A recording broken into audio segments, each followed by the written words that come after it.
Hello everyone, இன்னைக்கு நம்ம பார்க்க போகிறது ஒரு அருமையான நாட்டுக்கோழி சமையல். கிராமத்து ஸ்டைல் சமையல் அப்படின்னு என்னென்னு பார்த்தீங்கன்னா, மிளகாட்டி குழம்பு வைக்கிறது. மிளகாட்டி குழம்பு வைக்கிறது அப்படிங்கிறது நம்மளுக்கு சிட்டிக்குள்ளே ரொம்ப பேர்த்துக்கு அது தெரியறதில்ல, அது பழக்கத்துலேயும் இல்லை. அதனால தான் அதை கிராமத்து ஸ்டைல் சமையல் அப்படிங்கிறாங்க. இன்றைக்கி நம்ம பார்க்க போகிறது மிளகாட்டி எப்படி நாட்டுக்கோழி சமைக்கிறது அப்படின்றது தான் நம்ம பார்க்க போகிறோம். இப்போ அம்மா கோழியை பிடிச்சி கொடாப்பில் மூடி வச்சுருக்காங்க. அதை தான் நம்ம இப்போ பிடிச்சிட்டு போக போகிறோம்.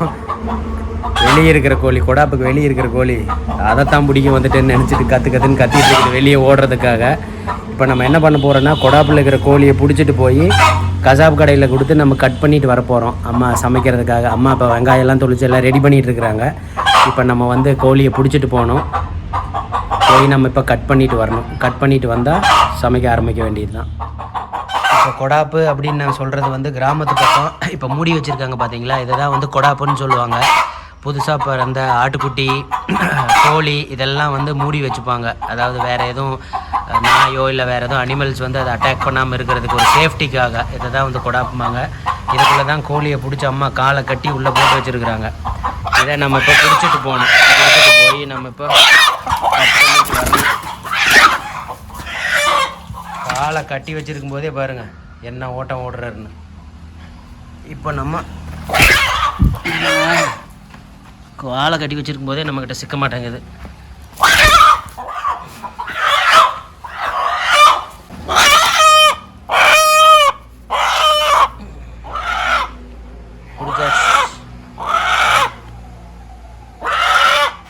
நம்ம தோட்டத்தில் பார்த்தீங்கன்னா எப்போவுமே நிறைய நம்ம கோழி வளர்த்துட்டே இருப்போம். எங்கள் அம்மாவுக்கு நிறைய கோழி ஆடெல்லாம் வச்சுக்கிறது ரொம்ப பிடிக்கும். அதனால் பார்த்தீங்கன்னா இங்கே வலை போட்டு நம்ம நிறையா கோழியெல்லாம் வச்சுருக்கோம். ஸோ அதனால் ஊருக்கு ரொம்ப நாள் கழித்து நம்ம வந்தோம். அம்மா கண்டிப்பாக இன்றைக்கி நம்ம நாட்டுக்கோழி சமைச்சே ஆகணும்னு சொன்னாங்க. சரி ஓகே, வெள்ளிக்கிழமையாக இருந்தாலும் பரவாயில்ல சமைச்சிருவோம் அப்படின்னு சொன்னேன். அம்மா எல்லாம் ரெடி பண்ணிகிட்டு இருக்காங்க. இப்போ நம்ம நாட்டுக்கோழி ஒன்று பிடிச்சி வச்சாச்சு. நம்ம எதை அறுக்க போகிறோன்றதை அதை எடுத்துகிட்டு போய் நம்ம க்ளீன் பண்ணிட்டு வரணும். க்ளீன் பண்ணிவிட்டு அம்மாக்கிட்ட கொடுத்தா அவங்க சமைக்கிறத நம்ம இப்போ பார்க்க போகிறோம். இப்போ நம்ம பார்த்துட்டு இருக்கிறது இந்த பக்கம் ஆடெல்லாம் கட்டி வைப்பாங்க. ஆடு கட்டி வைக்கிறதான இடம் தான் இப்போ நம்ம பார்த்துக்கிட்டு இருக்கோம். இங்கே தான் அம்மா ஆடு வச்சுருக்காங்க. இப்போ எதுவும் இல்லை ஆடு, இப்போல்லாம் காட்டுக்குள்ளே எடுத்துகிட்டு போயிட்டாங்க மேய்ச்சலுக்கு. அதனால் இப்போ இங்கே எதுவும் ஆடு இல்லை. அம்மா முன்னாடி மாடு நிறையா வச்சுருந்தாங்க. அதனால் இது ஃபுல்லாக இதெல்லாம் ஒரு 3-4 மாடு, எருமை இதெல்லாம் இங்கே இருக்கும். இப்போ எதுவும் இல்லை, அம்மாவுக்கு இப்போ பார்க்க முடியாததுனால. இது கோழி இருக்கிற இடம். கோழி இங்கே தான் அடைப்போம் நைட்டு. ஈவினிங் ஆயிடுச்சுன்னா எதுவும் நாயோ இல்லை பூனையோ எதுவும் பிடிச்சிடாமல் இருக்கணுன்றதுக்காக ஃபுல்லாக கம்பி வேலி போட்டு வச்சுருக்காங்க அம்மா. டிஸ்டர்ப் பண்ணாதங்க பாவம். அது கொஞ்ச நேரத்தில் நம்மளுக்கு இனி சீச்சியாக போகுதுல்ல, அதை கொண்டு போய் நம்ம இப்போ கடையில் கொடுத்து க்ளீன் பண்ணிட்டு வரலாம். ஓகே, பார்க்கல வேண்டாம் தங்க, நீ பார்க்கல கூடாது. நான் உங்ககிட்ட சும்மா சொல்கிறேன். நம்ம கொண்டு போய் கொடுத்து கடையில் அவங்களே எல்லாம் கட் பண்ணி தந்துடுவாங்க.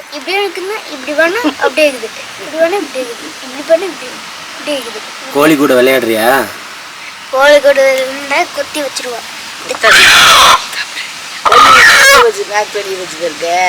என்ன அடிக்க அது இன்னும் கொஞ்ச நேரத்தில் சீச்சியாக போகுது. Bye bye death.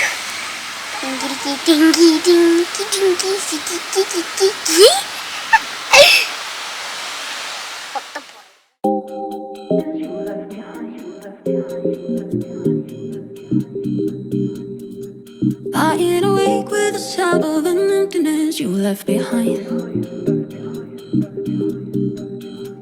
Trying to sleep but the silence is haunting this room every night. I can stand to feel this way. My body's screaming out your name. Didn't want to say goodbye to you, but you're gone. Oh, I wish the sun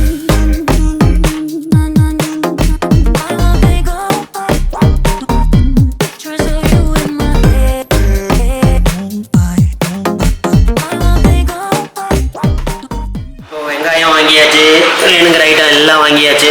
தக்காளி,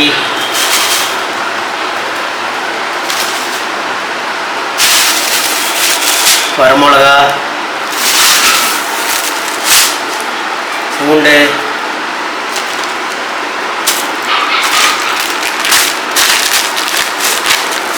ஆச்சி குழம்பு மிளகாத்தூள், அதுக்கப்புறம் இது என்ன மிளகு,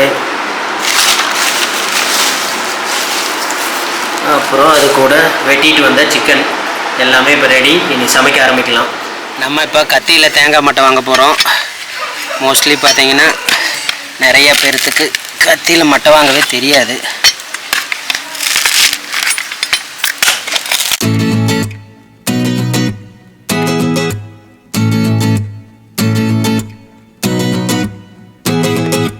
நம்மளுக்கு சின்ன வயசுலேயே நம்ம தோட்டத்துலேயே நம்ம தேங்காய் மட்டை வாங்கி நம்மளுக்கு பழக்கம் ஆயிடுச்சு. அதனால் ஈஸியாக நம்மளால் கத்தியில் மட்டை வாங்க முடியும்.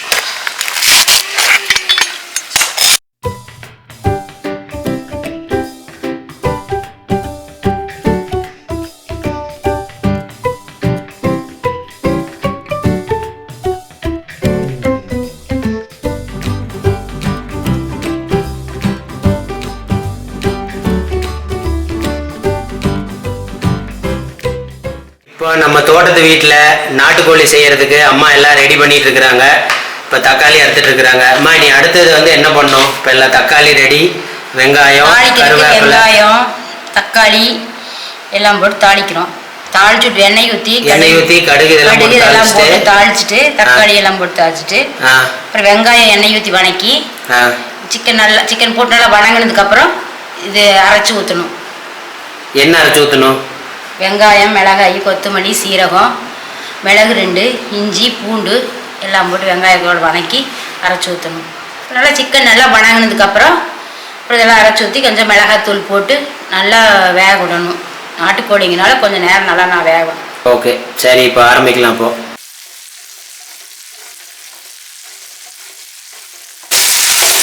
கொத்தமல்லி போடுறேன். கொத்தமல்லி எவ்வளோ போடுறீங்க? கொஞ்சம் 2 ஸ்பூன் கொத்தமல்லி போட்டுருக்கேன். இந்த அளவுக்கு வெங்காயம் வணங்கினா போதுமா? அப்படியே வணங்கிக்கும். இதெல்லாம் வணங்கும்போது இன்னும் கொஞ்சம் நல்லா வணங்கிக்கும். நல்லா வணங்கிடுது. ஜீரகம் கொஞ்சம் போடுறேன். ஜீரகம் ஒரு 1/2 ஸ்பூன் கையில் எடுத்து போடுறேன். ஜீரகம் 1/2 ஸ்பூனா? 1/2 ஸ்பூன் போட்டுருக்கேன். அப்புறம் காரம் கம்மியாக இருக்கிறதுக்காக எல்லாம் கம்மியாக போடுறேன். மிளகு கொஞ்சம் போடுறேன். ஒரு 10 மிளகாய் போட்டிருக்கேன். குருமிளகு.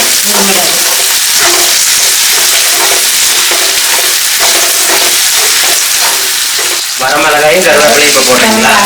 5 வரமிளகாயும் கருவேப்பிலை வச்சு போட்டுருக்கேன். நல்லா இது கூட எல்லாம் வணக்கி விட்டுருக்கேன். அப்படியே சின்ன வெங்காயம் வணங்கணும். இது எல்லாம் இதையும் மிக்சியில் போட்டு அரைக்கணுமா? மிக்சியில் போட்டு அரைக்கணும். எல்லாம் வதங்கினதுக்கப்புறம் இதெல்லாம் வதங்கினதுக்கப்புறம் மிக்சியில் போட்டு அரைச்சி தேங்காய் இது கூட வச்சு மிக்சியில் போட்டு அரைச்சிருக்கேன். தேங்காய் இது கூடவே போட்டு அரைக்கணுமா? மிளகாய் அரைக்கும் போது தேங்காய் போட்டு அரைக்கணும்.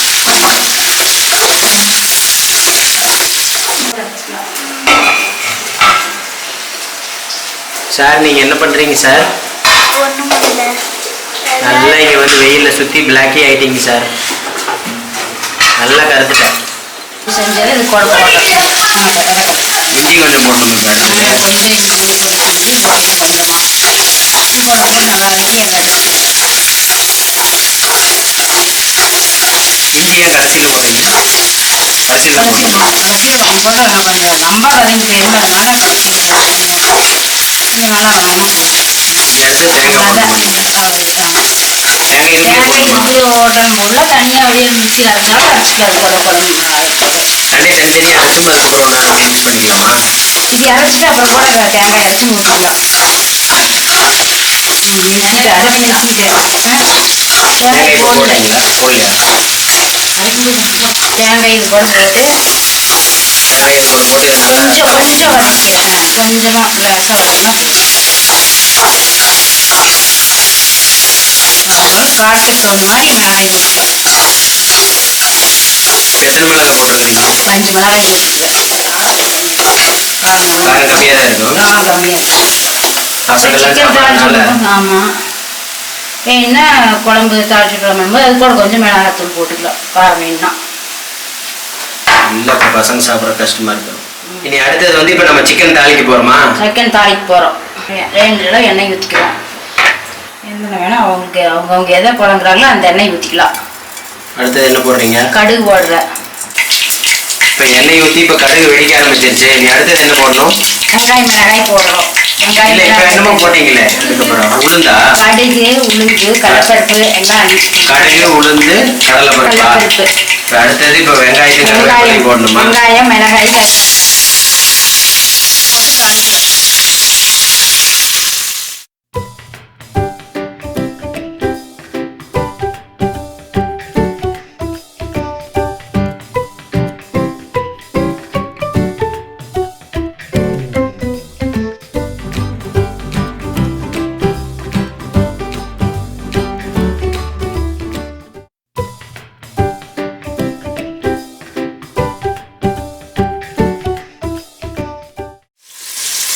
நீ அடுத்தது சிக்கன் போடணுமா? வெங்காய தக்காளியெல்லாம் நல்லா வதங்கிடுச்சு. சிக்கன் உள்ள போடுறோம். இப்போ சிக்கன் வந்து இப்போ நம்ம என்ன பண்ணியிருக்கிறோம், சுத்தமாக தண்ணியில் மஞ்சள் போட்டு கழுவி இருக்கிறோம் இல்லையா? மஞ்சள் போட்டு நல்லா கழுவிட்டு அதுக்கப்புறம் கொஞ்சம் சிக்கனை போடுறோம்.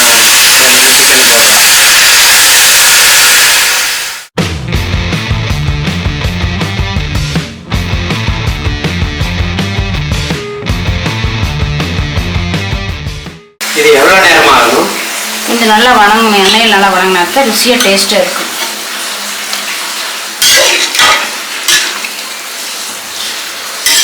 இப்போ ஊற்றி இருக்கிற அளவு என்ன போதுமா? இப்போ 1.5 கிலோ கறி இருக்குது. இல்லை போதும். இப்போ ஊற்றி இருக்கிற என்ன போதுமா? என்ன போதும். உப்பு போடுறேன். இப்போ கடைசியாக உப்பு போட்டீங்களா? உப்பு போட்டு வதங்கும் போது உப்பு போட்டால் நல்லா உப்பு பிடிச்சி சிக்கன் எல்லாம். எவ்வளோ உப்பு போடணும்? எத்தனை ஸ்பூன் போடணும்? சிக்கனுக்கு தகுந்த மாதிரி நம்ம போடணும். இப்போ எவ்வளோ போட்டிருக்கிறீங்க? ஒரு 2 ஸ்பூன் போட்டிருக்கீங்களா? 2 ஸ்பூன் போட்டுருக்கேன். பார்த்துட்டு பத்தலினா அப்புறம் மறுபடியும் போட்டுக்கலாம். பத்தலினா இப்போ கடைசியில் போட்டுக்கலாம். போட்டால் சேவல் கலர் ஆகவே இல்லை, ரெட் கலர். அந்த இன்னும் மிளகா பொடி போடாதனாலயா? ஆமாம், நல்லா வணங்கணும். தண்ணி கொஞ்சம் சுண்டோட வணங்கி எண்ணெய் கொதியாட்டு இருந்துச்சுன்னா தான் மிளகாய் அரைச்சது ஊற்றணும். சிக்கன் நல்லா வணங்கி டேஸ்ட்டாக இருக்கும். இப்போ சிக்கன் வந்து வதங்கிடுச்சா? சிக்கன் வதங்கிடுச்சு. தண்ணி சுண்டிடுச்சு. தண்ணி சுண்டிடுச்சு. இப்போ என்ன போடுறீங்க? கொஞ்சம் மஞ்சத்தூள் போடுறேன். ஓகே. அப்புறம் இளம் தேங்காய் வறுவல்னால இளம் தேங்காய் சின்ன சின்னதாக அரைச்சி உள்ளே போட்டு நல்லா கலக்கிட்டு வந்து இளம் தேங்காய் போடணுமா?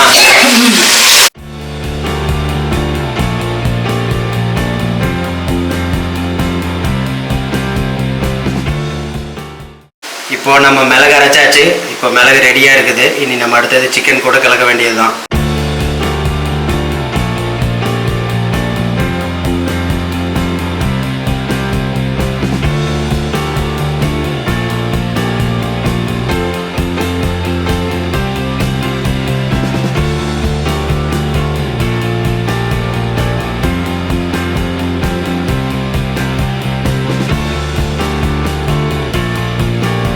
குழம்பு மிளகாத்தூள் 2 ஸ்பூன் போடுறோம்.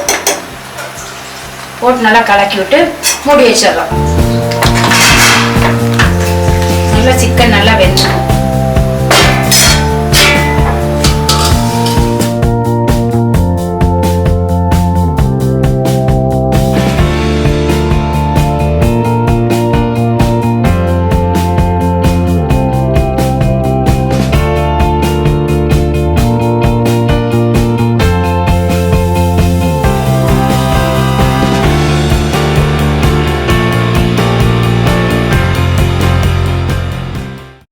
இன்னைக்கு வில்லேஜ் ஸ்டைலில் நாட்டுக்கோழி குழம்பு மிளகாட்டி எப்படி வைக்கிறதுங்கிறத பார்த்தோம். எங்களுக்கு நல்லா வந்திருக்கு, நல்லா டேஸ்ட்டாக வந்திருக்கு.